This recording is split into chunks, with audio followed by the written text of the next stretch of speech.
Most people think that Australia is some nuclear desert wasteland full of mutated animals, and everything just wants to and kill you. And there's an element of truth to that. I mean, just have a look at the platypus. This thing looks like it just crawled out of the remains of reactor number 4. And have a look at the size of this spider. I don't think there's enough mortine in the world to kill this dog. If you find one of these in your house, you're better off just burning it down and starting again. So I thought I'd put together a top 10 list of Australia's most deadly animals. However, they're all just spiders and snakes. And there's only so many trouser snakes and rock spider jokes I can make in one video. So I've got a handful of the most actually deadly animals in Australia, combined with a few that are indirectly deadly, to make this top 10 list a little more interesting. Anyway, that's enough waffle, let's get into it. Starting off with the Huntsman spider. Now this list is in no particular order, however the Huntsman has to be the least deadly on this list. All those videos you see on the internet of people pulling down the sun visor in their car and a big spider falling into their lap, or rolling up their blinds and a big of a spider lying on their window, 90% of the time these are the Huntsman spiders. But despite the name of this spider, it rarely hunts men. That's more of Diddy's thing. The reason you'll find this specific type of spider so often in your house or in your car is because our houses and cars make the perfect hiding spot, and thanks to their fairly flat bodies, they can squeeze into all sorts of places. And 99% of the time they're fairly unproblematic and aren't aggressive at all. Even if you do manage to get bitten by one somehow, the worst problems you have apparently is a headache, and you might end up shitting through the eye of a needle for a couple days. And I'd take that over the symptoms of some of the other spider bites that we'll get into on this list that include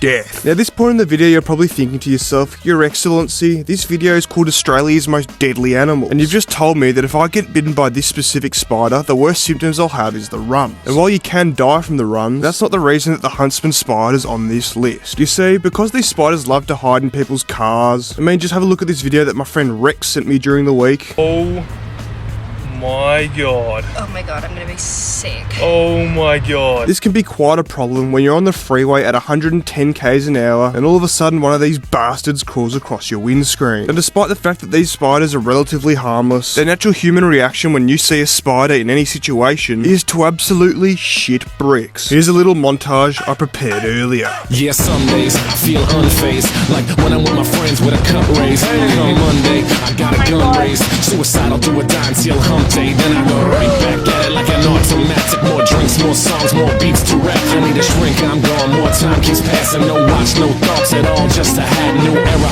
Rep my P's and those O's. Need the Phillies with the orange and black to feel home. From Citizens Bank back to Camden Yards. It's a tale of two cities and trust we go hard. Trust we go hard, yes we go hard. You said we go hard, I said we go hard. Rocking my Bob Cousy, stocking up on the loose. The lyrics come easy, but the life is a doozy. And yes, I'm choosy, and no I won't settle, but I still take pop off over that kettle, cause I'm talking bigger picture. And yes, I'm gonna hit you with the I mean, I'm sure there's at least one fatal car accident that remains unsolved, where the cause of the accident is literally just because of a Huntsman spider running across the windscreen. All in all though, I don't like spiders, but the Huntsman's my favourite. Look how big some of them can grow, they're harmless, and they're only really deadly to other spiders. Anyway, moving on to number 9, which funnily enough is actually the biggest predator to Huntsman spiders along with cyclists. The magpie. Now as I'm sure most of you know, the magpie is just about as deadly to humans as the Huntsman spider. However, while the Huntsman's generally not aggressive towards humans, for the 4 months between August and November, the same can't be said about the magpie. Tactical nuke incoming! That 4-month period is known as swooping season. Here's another montage. What we do here is go back.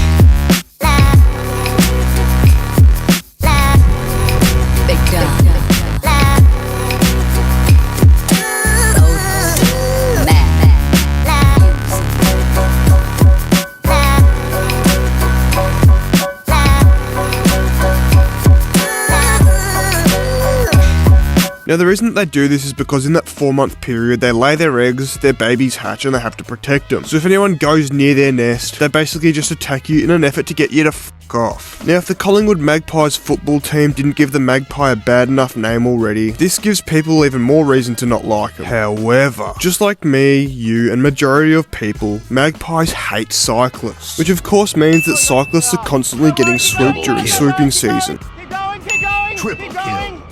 Bomb, Overkill. right lane, keep going. Killing keep spree. It even gets to a point where cyclists have to equip anti-air equipment to their helmets just to fend these bastards off. Another thing about magpies is that they're extremely intelligent, and they actually get joy out of pissing off dumber animals, like cats and dogs. There's many cases of magpies going around antagonizing people's pets. I wouldn't classify the magpie as more deadly than the Huntsman spider, however, I would say it's more dangerous. You see, what if you're a cyclist riding down the road, holding up traffic for 10 kilometers behind you, then all of a sudden a magpie comes down and swoops you. You lose your balance, fall off your bike, and dive headfirst into a wood chipper. That would be a grim cleanup job. I'm sure that there's more magpie-related injuries than there are huntsmen, but I'm 100% sure that there's more huntsman-related car crashes. Anyway, moving on to number 8. In number 8, I've decided to put the kangaroo. The kangaroo is like no other animal. It has an out-of-this-world ability to locate and lock onto cars traveling at 110 kilometers an hour, then just hurl itself in front of the nearest moving car with expert precision. Now obviously I can't really show this on YouTube because it's very brutal, but there have been cases when this has become deadly for not only the kangaroo but the driver too. However, the car doesn't need to be doing 110 kilometers an hour. Sometimes 40 is more than enough, as you can see here.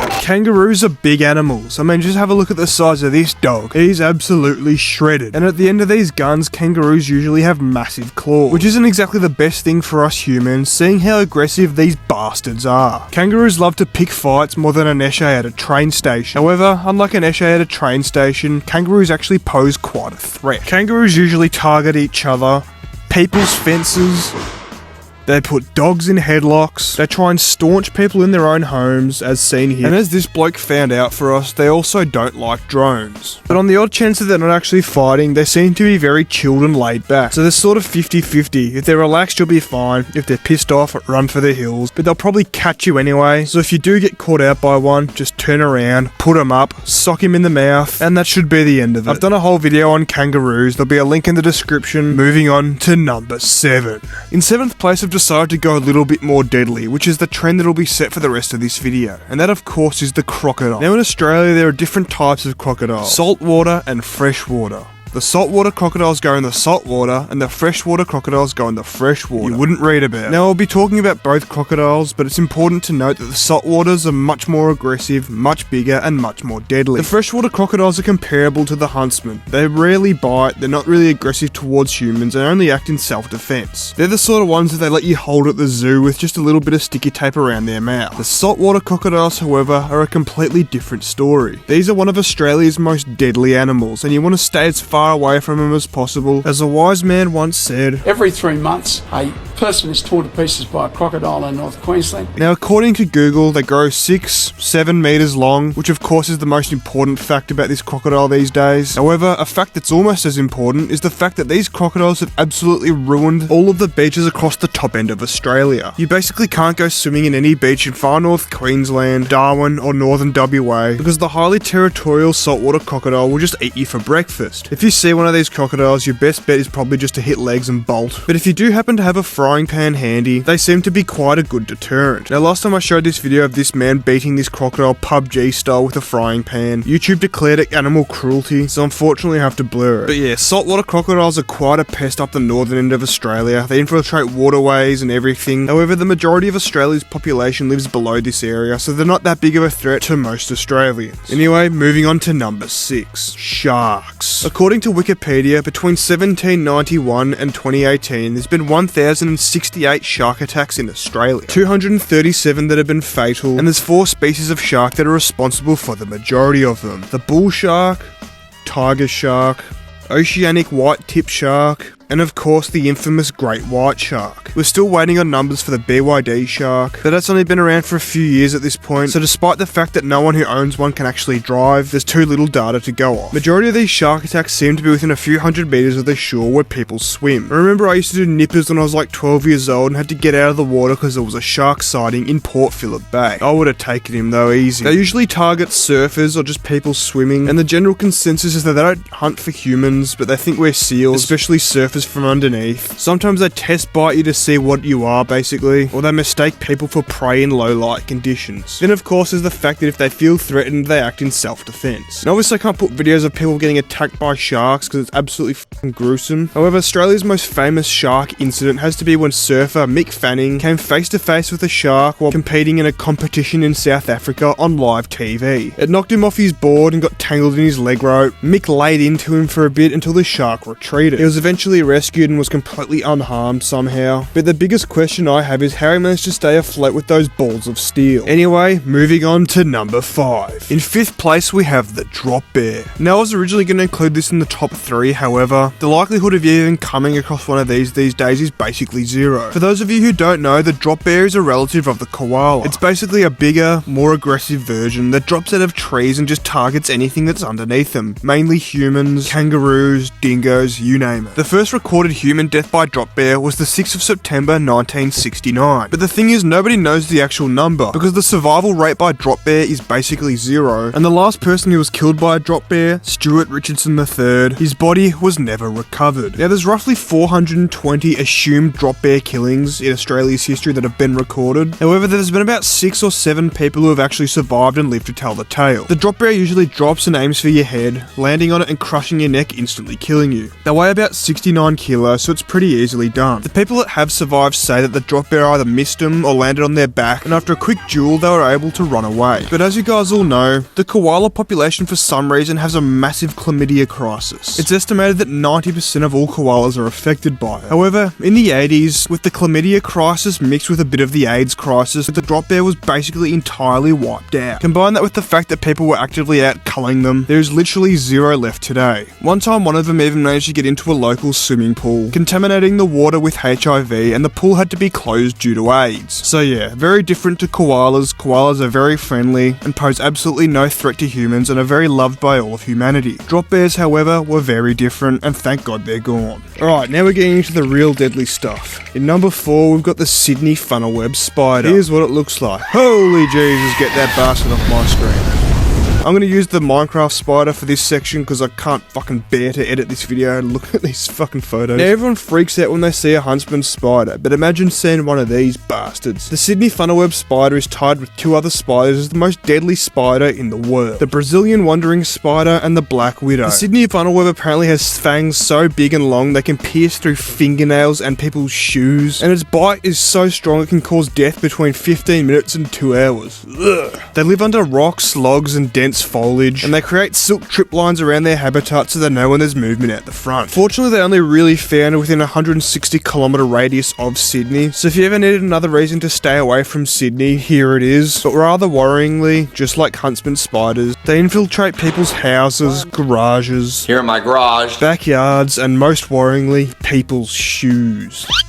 And apparently they also trap themselves at the bottom of people's swimming pools. This is one of those spiders that if you see one in your house, you're better off just burning it down. You'd probably need 15 bottles of Raid just to get rid of one of these bastards. And if you think it can't get any worse, they've recently found an even bigger version of it, aptly named the Newcastle Big Boy. Fuck me dead. That's enough fucking spiders for this video. Moving on to number 3. Alright, now that we're in the top 3, I guess these are sort of all interchangeable. However, I'm going to put them all in my own order of what I think's the most deadly. There's no scientific ranking really, but this part of the video is very serious, so there'll be absolutely no joking, pure science. Anyway, in 3rd place I'm going to put the eastern brown snake. Now I'm very familiar with the southern brown snake. I've given birth to a few of them myself, mainly after a big HSP combined with a long car ride. These are one of the most common snakes that you'll find in a toilet bowl. However, eastern brown snakes have also been found in the toilet bowl. And while the southern brown is not deadly at all, the eastern brown is very different. Now the eastern brown snake is the 2nd most venomous snake in the world, behind the inland taipan, which is also found in Australia. But as I said early on, I'm only doing one snake, and this one's responsible for way more deaths. Now as you can see by the green markings on this map, this is where the eastern brown snake is found, the whole east of Australia, and I'd say that 80% of Australia's population live here, which is why there's so many more deaths recorded from it than the taipan. Now the eastern brown's venom is so potent, it basically fries everything in your bloodstream and gives you a heart attack, then you die. But not of course before hemorrhaging blood everywhere. But the saving grace and reason why this snake's 3rd is because it's fairly timid. There was a field study done in some farmland around Leeton where they had 455 snake encounters with an eastern brown snake, and in only 12 of the 455 encounters, the snake actually advanced on the human. The rest of the time it retreated and ran away. However, it still does attack from time to time,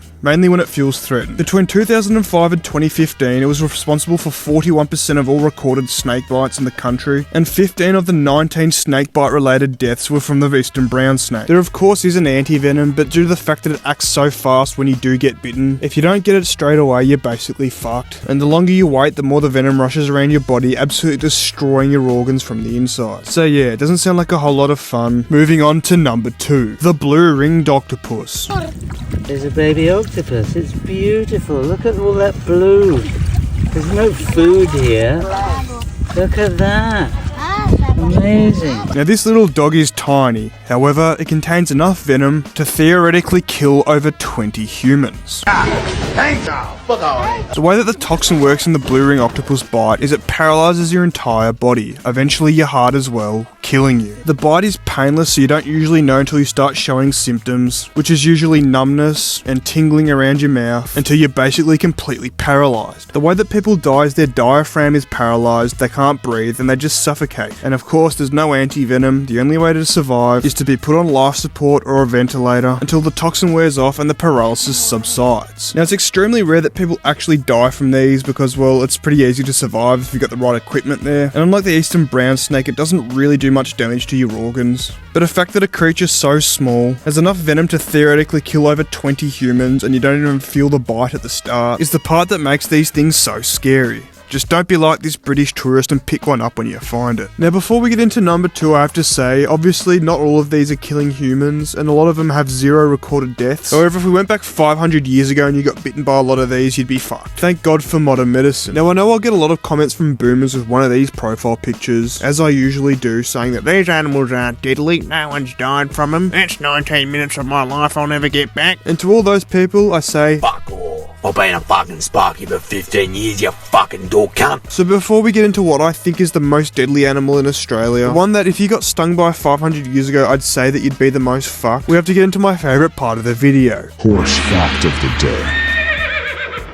Did you know that the animal that kills the most people in modern society is the horse? Between the year 2000 and the year 2010, Australia recorded 254 animal-related deaths. That's 25.4 per year. Horses accounted for 77, cows for 33. Then in third place, 27 were from dogs, attacking mostly children and old people. Now the horses and cows were all because of people getting either crushed or falling off while riding them, with a small percentage involving car accidents into these animals, and pretty much all the dogs were just pit bulls doing what pit bulls do best. Anyway, time to get into number 1, the box jellyfish. Now you may be thinking, fuck, they look pretty friendly in Nemo, but that's where you're wrong. The box jellyfish usually grows up to about 3 meters long and has a whole bunch of tentacles with millions of little needle-like spines that basically just brush up against you while you swim and pretty much just kill you. Now obviously you can survive this stings using vinegar and piss, but the thing about this jellyfish is that they're regarded as the most venomous marine animal in the world and possibly just the most venomous animal in the world, and if you're stung you can die in 3 to 5 minutes in some cases. So if you've got an empty bladder or you just can't whip your hog out in time, that could be the end of you. Now not only is this venom the most dangerous in the whole list that I've covered so far, but they're also the hardest to spot. All these other animals you can sort of see even if they spring up on you. The box jellyfish is literally see-through and they don't even have to attack you, you can just swim into them and you're cooked. So if you're ever in northern Queensland, make sure to wear a stinger suit. It can pretty much save your life, even though you might look like a smurf. Anyway, I think that's all for this video. Moral of the story is don't leave your mum's basement and you might be alright. In that case you'll only have to go up against the funnel web spider. If you enjoyed this video, you'll probably enjoy one of these too. Shout out to everyone who supported me on Patreon, you'll get to see this video early and uncensored. Don't forget to like, subscribe, comment and share, and I'll see all of you guys in the next one.